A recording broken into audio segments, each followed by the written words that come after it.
everyone. I'm Erin Betley. I'm a conservation biologist with the American Museum of Natural History, and my interests are in history and conservation, and how amazing to find in my backyard, I live in Lower Merion, that these things come together so beautifully. So I've spent the last year researching the history of Stoneleigh and the history of Oakwell, and those two things are basically the same. And so every step that you'll take today is going to be on the former grounds of Stoneleigh, the original 65 acres of Stoneleigh. So this part of Stoneleigh has been disconnected for the last 100 years. So it was subdivided in 1920. But all of the structures that you'll see today, and the ones that I can show you on this map, are part of Stoneleigh's history. And so this is a 100-year-old map by Olmsted Brothers, the renowned landscape architects of the 20th century. They mapped every inch of these 65 acres, every single tree, including its diameter. And all of these structures, what I want to point out today is there's a whole side over here that we'll see today with mansion, wooded area, and then this area, which I argue is the most historically significant part of Stoneleigh, is a greenhouse complex that was designed by Frank Miles Day, noted architect, Penn Museum, Franklin Field, Superintendent's cottage, which was the man who won flower awards at the flower shows in Philadelphia. And then over here is a dormitory that was built specifically for women to be trained in horticulture and gardening. So around World War I, the Bodine family who owned Stoneleigh created this innovative program for women. What were these women doing? They were tending almost 4 acres of community war gardens during World War I. Feeding the community, right? Building community resilience. All of that history was forgotten over time. And it's not part of Stoneleigh's history that you know about now. But we can see it today. So I'm excited to show it to you.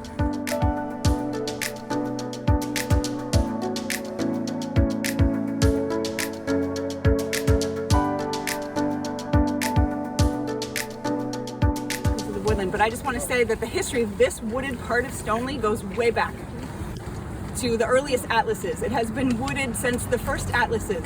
So I've traced all of these trees. There's an 1887 article that talks about all of Stoneleigh, basically inventories the farm, the buildings, and it talks about 10 acres of fine woodland. So you are standing in those 10 acres of fine woodlands that have been forested for quite a while. So there's a lot of value there.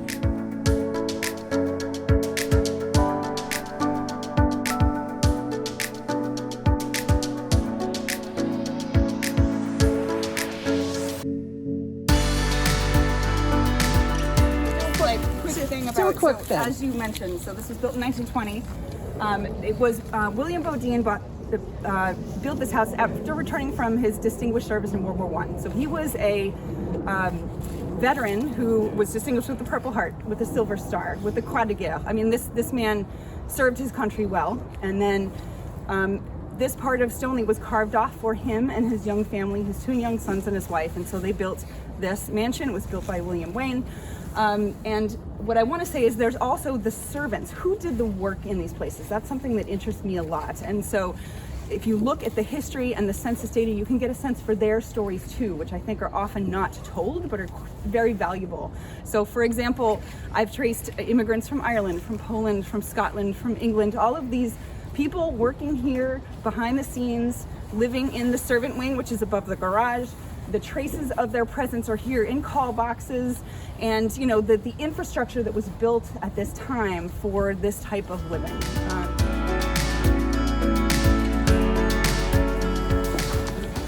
One thing I'll also point out is the ironwork around here is stunning. Several experts have speculated that Samuel Yellen was involved in the ironwork, which is also a very big name. So there's so many significant architects and artisans involved in the crafting of this house.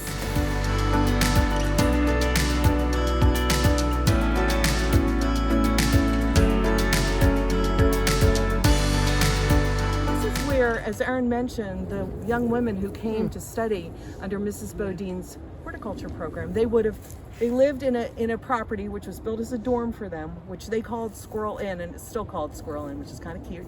And they lived in that property, maybe 6 or 7 young women at a time. And then they worked here, and they worked along here, which we'll see where the gardens were, the Victory Gardens during World War I. What am I missing, Erin? I feel like I'm missing something significant. What is it? That covers it really well. Okay. I will say, one thing to note about the Frank Miles Day architecture is a lot of properties had greenhouses.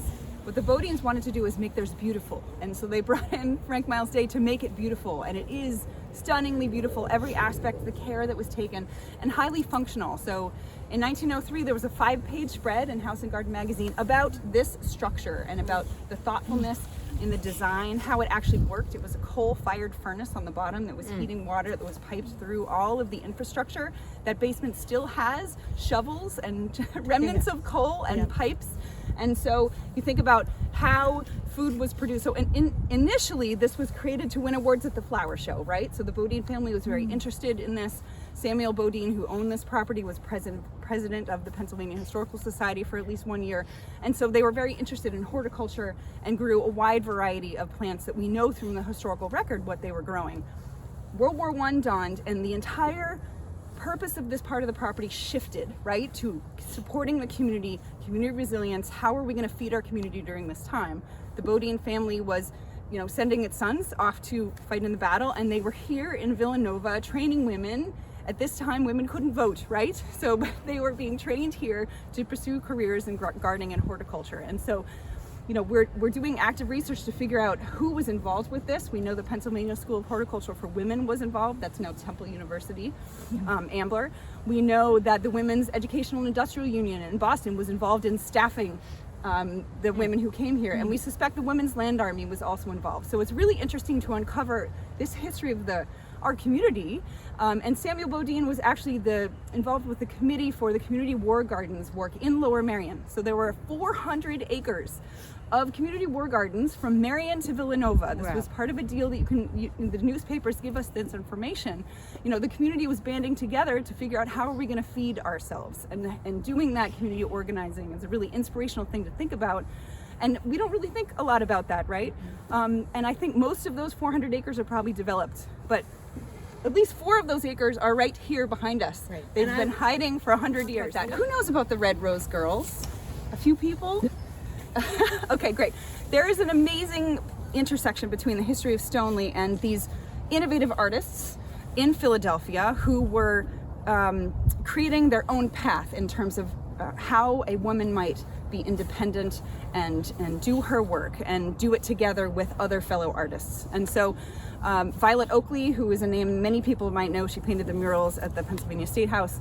Elizabeth Shippen Green and Jessie Wilcox Smith were 3 of the most well-known artists at this time, painting portraits, painting garden scenes. Commercial artists. And commercial artists. And they lived right down the street on Spring Mill Road at the same time that this was being built. Frank Miles Day was a supporter of all of these women. There's documented evidence through the decades of the work he did to further and support their careers.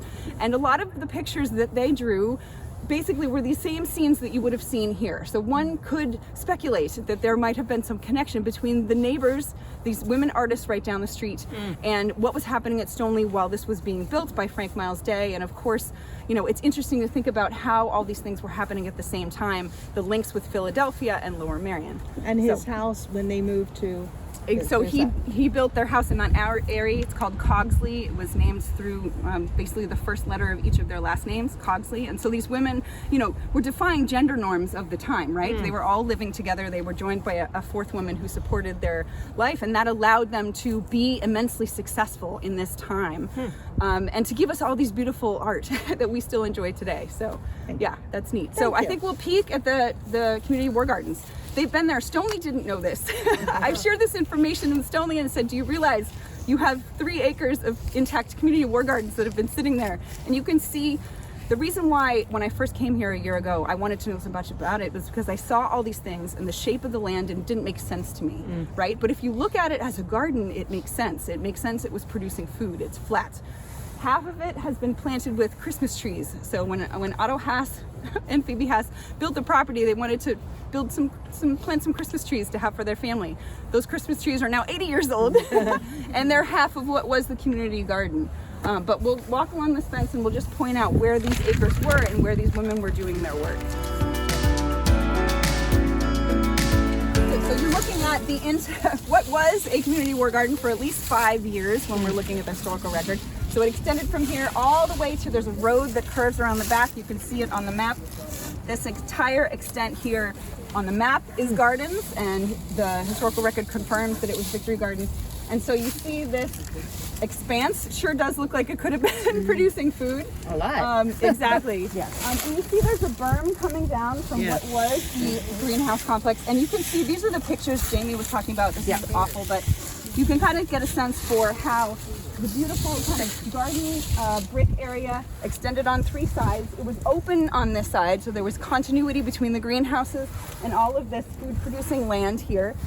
And that berm has been there since at least 1903 when we can see these photographs. So the land was graded when Frank Miles Day built this complex, right? And some of the area that we'll look at over here is the highest point of Stoneleigh. So there was a road that bisected the entire span of Stoneleigh from the tea house that we'll go to all the way down to Spring Mill Road. It was there from the very earliest parts of when the maps show us Stoneleigh. And for a period, it was known as Linden Lane. And so you might know a little bit of history about linden or lime trees, a very common kind of allay tree that you'd put along the side of a stroll of a carriage road or something like that. And so this is another indication about how this landscape was integrated. It was all Stoneleigh. There was a road that you could see all the way down to Spring Mill from the Tea House Lane. And so it gives you a sense for the thoughtfulness of the landscape architects that designed it and the purpose of each part of the property. Press your nose up against this fence so you can barely see the superintendent's cottage, and that's the extension that was built later. Where's Erin? The superintendent. Right behind you. Is she? Oh, Erin. Do you want to tell the sad tale of the superintendent? Because sure. you tell it much more dramatically than I do. So the Bodine family purchased this property in 1899. This back half had nothing on it. It was agricultural, right? The history of Lower Merion is farmland for hundreds of years. And so we've traced back the deeds. We know all the way back to 1680s when this part was subdivided and began to be farmed. Prior to the Bodines, it was owned by Edmund Smith, who was a railroad executive, and he had a gentleman farm here. The Bodines bought it in 1899, and they wanted to win awards, as I said at the flower show. So they built this entire complex here, and their first superintendent was a man named Francis Canning, Scottish immigrant. He was previously the horticultural specialist at Fairmount Park, so he was involved in Centennial and lots of interesting Philadelphia history. And so they enticed him out here to Villanova, and he lived in this absolutely charming superintendent's cottage that was designed by Frank Miles Day. And he won awards, and he did amazing work in terms of producing beautiful things for people to appreciate. And his story has a really unfortunate end because I did the research on him, and his death certificate said he perished through mushroom poisoning. So how would a man who spent his life studying plants and botany and horticulture have been poisoned by a mushroom? So I spent weeks and weeks and weeks trying to solve this mystery, and it's like a cold case, right? And so I managed to find, in at least, he was very well revered within this community, of course, and so there were all these tributes to him and obituaries and things like that. And he was buried at Westminster Cemetery. He's all by himself. Yeah, he's all by himself, right? And had no children. His wife was also an immigrant, and I'm trying to trace her. But the story is, at least in this newspaper article that I found, that his men harvested mushrooms without his knowledge. Clearly they did not know what was going on. Gave those mushrooms to his wife. She cooked them for his dinner. And that was the end of Francis Canning, which is just incomprehensible to think about how that would happen. But only cook your own food. Respect those mushrooms. Yeah, and have a taster. Antibiotics weren't invented then. Right. Yeah. Alexander Fleming. She lived, and he died. Sarah Canning lived. Francis Canning died. We don't know exactly what happened. No, she survived. I'm trying to figure out what happened to her. Yeah, exactly. But clearly the loss of his livelihood was the loss of hers as well. And so you think about how all these things came together. Then the next superintendent after that was Alexander MacLeod. Francis Canning was an English immigrant. Alex MacLeod was a Scottish immigrant. He raised at least 4 children in the cottage around here that you can see on Oakwell.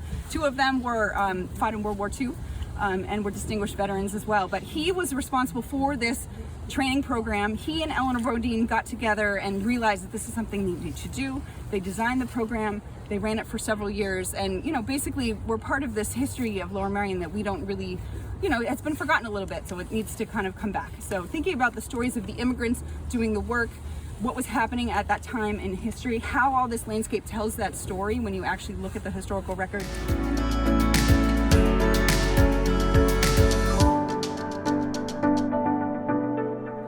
So you're standing on a stunning turn-of-the-century tea house, and it's actually a subject of a mystery of who built this tea house. And I've spent many months trying to solve that problem, and there's two potential architects behind it. One of them is Frank Miles Day, right? So he built the greenhouse complex, he built the Acorn Cottage, distinctive use of brick in this Flemish bond style. So it's basically you have the long stretcher and then you have a small end that's glazed. So there's a lot of like visual affinities between these different structures here. But I will say the greenhouse complex, the cottage, and the tea house would be examples of the only thing in his portfolio that he ever did. He never built another greenhouse complex. He never built another adorable Cotswold-style cottage like this, and he never, to our knowledge, ever built a tea house. So this would be really 3 examples of unique things within the Frank Miles Day portfolio. Erin was so excited she just giggled, by the way. It's amazing. Who else might have built this? It's like a mystery. You put it all together. Before Olmsted Brothers were here, the 2 landscape architects were Pentecost and Vitali. And I'll talk about Ferruccio Vitali is responsible for the National Mall, so it's kind of a big deal. And so they had the initial layout for the Bodines. Their style was called Beaux Arts. It was very kind of geometric, straight. They were responsible for the Linden Lane that went all the way to Spring Mill. And this is the highest point of the property. There are several examples of Ferruccio Vitali doing exactly this. A brick tea house with pergolas, with lich gates. You would see those same things on Stoneleigh. One other clue is the roof tiles. So these are Ludovici roof tiles. And behind this tea house, there was a carriage road. You can peek around if you want to take a look, but there's a pile of broken roof tiles there. They're terracotta tiles. And I looked at them and you can see the Ludovici stamp on them. They're the same tiles as the lich gates on Stoneleigh, right? So one would imagine if Ferruccio Vitali was designing this area and he was putting together this tea house, he would have used the same roof tiles. And so that's an indication that perhaps they were responsible for this tea house. So I don't know if we'll ever get an answer to who designed this tea house, but how great. It could be Frank Miles Day, or it could be Ferruccio Vitali. How wonderful. And this, I have to say, I'm concerned about the tea house. I'm concerned that people do not understand the significance of it, how unique it is, how beautiful it is. I have an image from Olmsted Brothers in 1924, taken from exactly where that garden is behind you, and you can see how extensive it is all the way around, the skill and craftsmanship of the artisans who put this together, the Greek-style meander on the top.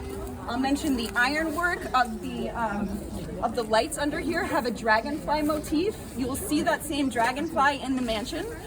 So little details that give you a sense for how important this is. And what an opportunity this could be for arts, for performing arts, for visual arts.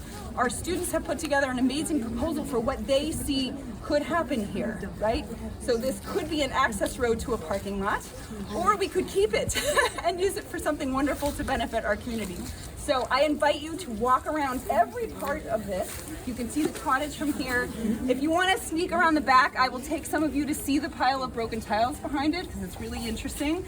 And I will just say the carriage road behind here, there's 2 doors from the carriage road, and you would imagine the Bodine family wasn't walking from Stoneleigh, they were taking a carriage from Stoneleigh, so the carriage roads, you could trace them on the maps, ran along the back, and they would come through the doors, and then, you know, this was a pergola, you can see the traces. There were 16 columns here, beautiful pergola, and just, you know, a place, this was a common thing, summer homes, tea houses for, you know, people to have outdoor entertaining. So I think a lot of the issue is, what are we losing? What do we not know? What is the value of our own history? And so I feel very strongly that I would like this tea house to stay here and be used for the betterment of our community.